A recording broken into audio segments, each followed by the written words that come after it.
ตามความเห็นของต้องการของพี่น้องทางบ้านหลังจากที่เฮามาครบแล้วเฮาพักครบเป็นเทียมห้อยและเฮาฮดอาหารเสริมจนเสด็จน้ำเป็นเทียมห้อยเฮาก็จะได้ยกถังปลูกถั่วงอกเฮาเนี่ยขึ้นไปในบ่อนที่เป็นอุปกรณ์ที่มันเป็นน้ำวนของทางฟาร์มเฮานั่นเองพี่น้อง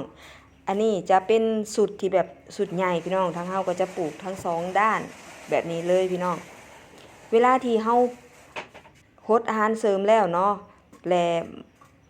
มันตรงกับเวลาที่เฮาจะให้น้ำเฮาก็ต้องยืดไปก่อนพี่น้องแต่ถ้าว่าเฮาฮดอาหารเสริมเสร็จแล้วมันบ่ตรงกับช่วงที่มันให้น้ำที่เฮาตั้งทามเมอร์ไปนั่นเฮาก็ยกขึ้นถังไว้เลยพี่น้องและที่สำคัญพี่น้องอย่าลืมเสียบปลั๊กไฟเด้อมื้อนี้แม่ยายเบสเฮ็ดหน้าที่คือปลูกถั่วงอกนั่นเองพี่น้องตอนนี้ก็คือยกไปแล้วด้านหนึ่งแล้วอันนี้จะเป็นอีกข้างหนึ่งพี่น้องทางฟาร์มเฮาเฮ็ดเป็น2ข้างพี่น้องเฮ็ดเป็น2ข้างเพื่อประหยัดต้นทุนแต่ว่าการเฮ็ด2ข้างแบบนี้เนาะปั๊มก็ต้องแห้งพี่น้องระบบก็ต้องมั่นคงว่าซั่นซะบ่ให้มีปัญหาเพื่อในการปลูกถั่วงอกของเฮานี่ค่ะจะ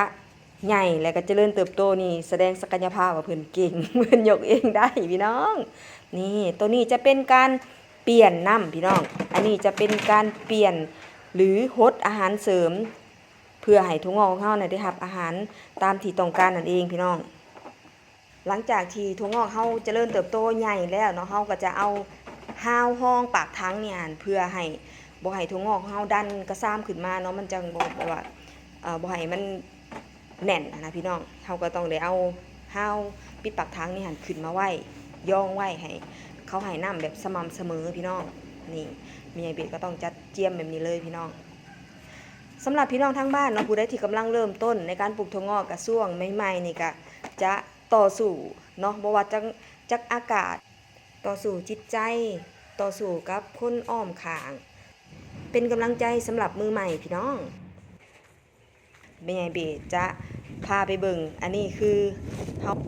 ปล่อยน้ำมาใส่บ่อพักน้ำจากนั้นเฮาก็จะเอาไปใส่ต้นสีดาเฮาต่อพี่น้องนี่มาเจาะเบิ่ง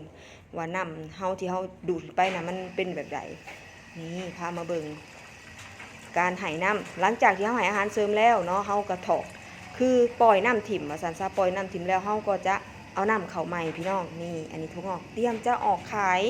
แม่ใหญ่เบสได้3เวียกเลย